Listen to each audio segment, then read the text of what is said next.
The Monday Morning Show with Mike Bennett on Logan City's 101 FM. It certainly is. And, you know, we always have great guests in the studio. Well, I say always, Michael Kaff is here, so sometimes the standards drop. But, Michael, well, you must be good, actually, because it's very rare we get anybody back in studio, so welcome back. Well, I hope that check went through all right, Mike. Oh, yeah, absolutely. Top 10 list of things that people say but don't mean your checks in the post at number one of these. Yeah.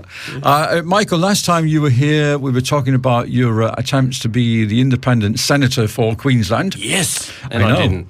You didn't. Well, you know, so you and Hillary Clinton share something in common then, if truth be told. You were both, clearly you were the popular vote, but the way the voting system worked, you didn't get in.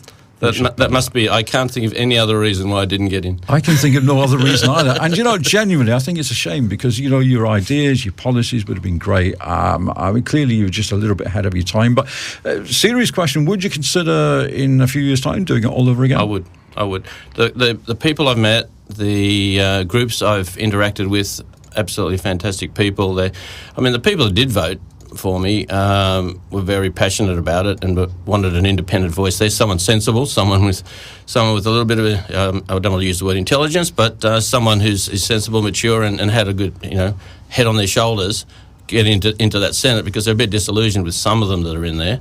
But no, definitely, I think once it's in your soul, once it's in you can't get rid of it. You can't get rid of it. And I think the thing is, you know, remember when it was coming out for the election time for the local mayor elections here in Logan, you know, it sometimes gets down to who's got the most money, who's got the biggest campaign, who can get the biggest poster on the M1. Well, exactly right. And you see this beard here. This is because I haven't been able to afford to shave since the election, paying for my election campaign. But that is that, and getting the media to pay you any attention. Unless you do something outrageous, they don't want to know you. Unless you've got a story that is going to really make a huge difference and be controversial, they don't want to know you. I think I said last time, out of all the 19 independent Senate candidates in Queensland, all of them added together got 0.14% of the vote. I mean, that's just nothing. That says a lot, really, doesn't it? It says a lot. So, well, you know, all I would say, if you do decide that you're going to do this again, keep us posted and we'll help as best we can. I will, that's for sure. Excellent. Now, just talking about voting, it's been an interesting time in the world over the past couple of weeks. Oh, hasn't it ever? You know, and as somebody I've worked in the media all my life, and I cannot believe just how wrong the media and the polls and the pundits and the expert got it. They all wrote Trump off, and yet he got in. How did that happen? To their peril, and the same thing's happening in France at the moment. I was listening to them about the French presidential election, and the favourites basically out, and they've got an underdog who had no chance, who's now going to the second round. So you can't believe the polls. I think they just don't want to know. They don't want to believe that somebody is radical in their minds can possibly get in. But the people, the demographic is different for every candidate, of course, and the people, the vast majority that wanted to vote for him, he didn't get the popular vote, but he did get the majority of the votes to get him in as president. And also, this is what people don't understand, because we discussed this last time you were in here. The most straightforward way would be somebody gets X amount of 1,000 votes and the other one doesn't, so the one with the most votes wins. It should be like that. But of course in America it all goes by the states, and it gets really, really complicated. The college votes, And do you think that maybe people are just disillusioned with the whole voting thing? Oh, for sure. That's what everybody said to me. They said, "Are you with a party?" And I go, "No." "Good, I'm voting for you." I mean, they didn't even know who I was, and they were willing to vote for me just because I wasn't with a major party. Because I think people are fed up with it, Michael. They're fed up with the same thing, and it's the old story. You know, the politicians make all these promises, and then when they get voted in, we have to retract that one, or maybe that wasn't quite what I said. And what will be fascinating about Donald Trump is the wall. Is it going to happen? Yeah. Well, I mean, even he's starting to retract some of his policies. I know this sounds weird, but I'm actually quite excited about him being there, not because I mean, what he said before, totally disagree with the way he treated people, disability, women, etc. Absolutely appalled at that. But what I'm getting at is he's going to stir up the pot. He's going to make things different. You don't know what to expect. And I have no problem with him being president in a way because he'll be controlled by the Parliament, by the Congress and the Senate. But if there is an executive order, if something goes down like September 11 and he has executive power, he has the power to push that button. That's what worries me. If he does something stupid, that worries me. And that's the concern. I think a lot of people have got that concern. But to be honest, if you're worried about it too much, you would you worry yourself sick. So it's fairly pointless to do that.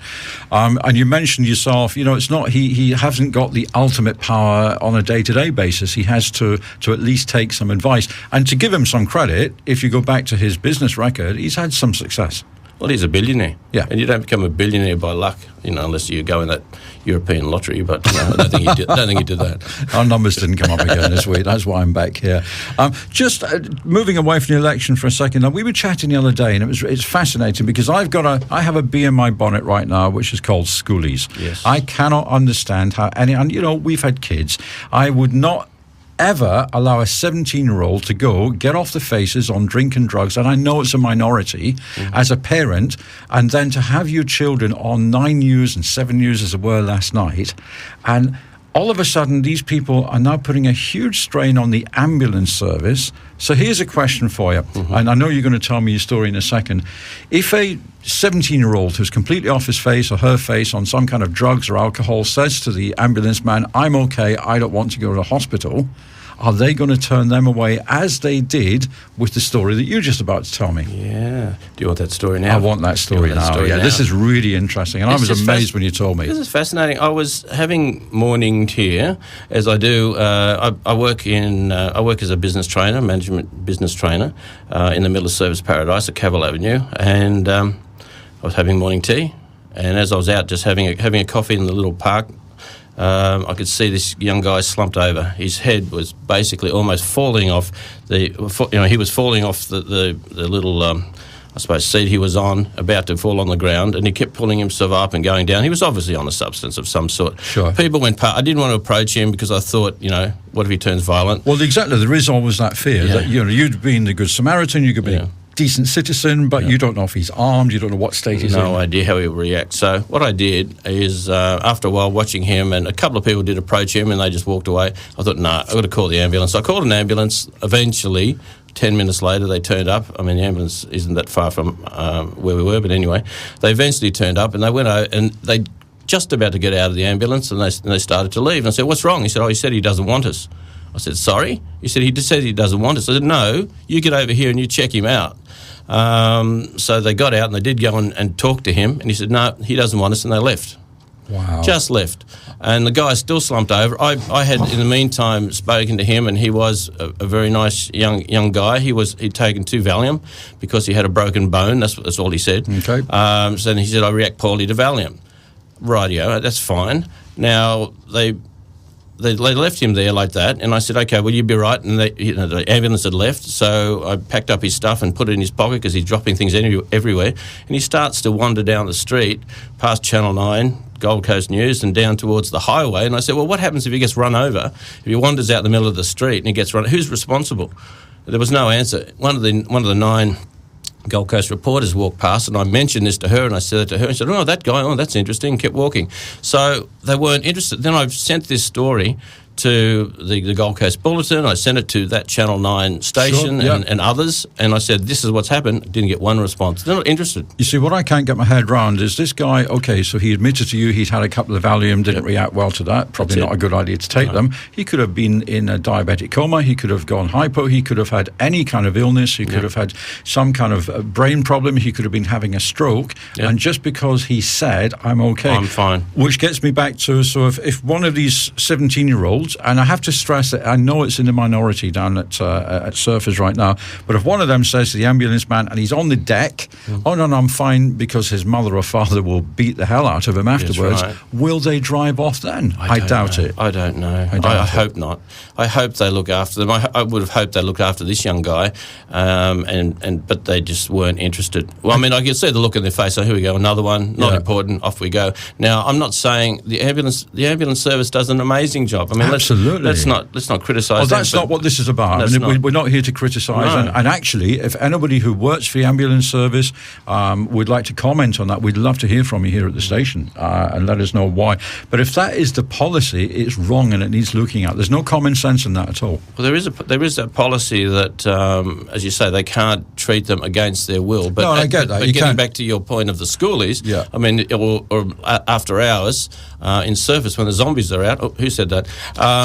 When they're all off their face and they treat them. I mean, those guys don't want to be treated either, but they treat them. I just Why? find it. What's the difference? It's exactly that's my point, Michael. As always, I could talk to you forever, but unfortunately, I've got a gig at Christmas. I've got to go and rehearse for that. But right. I will have you back in the studio again because I think we've got lots to talk about, and especially, I mean, right now you're working in surfers. I have to very quickly before you go ask you the question. Yes. You're a local guy. You know better than me. I don't get it. I don't get the whole concept of schoolies.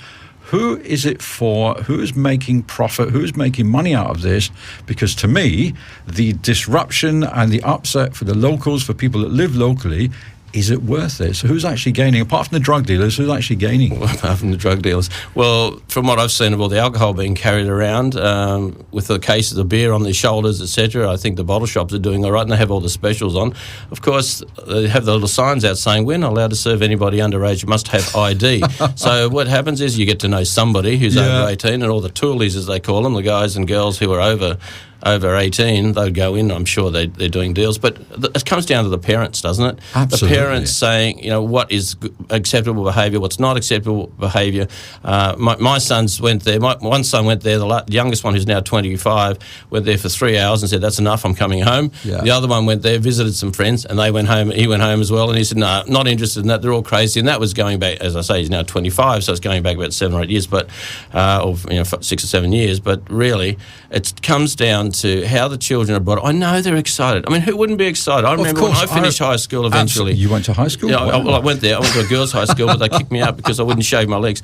But I mean, I came out. And how excited was that? We didn't have schoolies back in those days because I was in Sydney. But they just didn't have it as far as I was aware. If they did, you missed out. My parents didn't tell me about it. But good on your parents if that is the case. And that's the point. You just imagine my dad. I mean, obviously, not from around here in Glasgow. Yeah. We didn't have anything. Electricity was new. But anyway, I could just imagine me saying to my dad, "Oh, by the way, I'm going to go away for a week down to the coast, and there's going to be lots of drinking and drug taking. You okay with that?" Yeah, off you go, son, as if. And you're right, I think it does. But my point is, for the money that's being made by the bottle shops and the nightclubs, are they compensating the emergency services and the taxpayer for the amount of money that it's costing all of us for these kids to get looked after that are all on the floor? I don't think so. Well, I mean, they do have it set up in a way that there is a alcohol-free zone on the beach. It's when they, as they say, even on the news, they say, once they get to their rooms, we have no control. No. It's only when they're in public we have control. And they've got the sniffer dogs out there. They broke down I think there was a couple of drug dealers that were about to circulate drugs to the schoolies. Well, at least they think they were. They were in service and they had all these drugs. So it's a bit of a giveaway but, then, really. They were able to get them beforehand.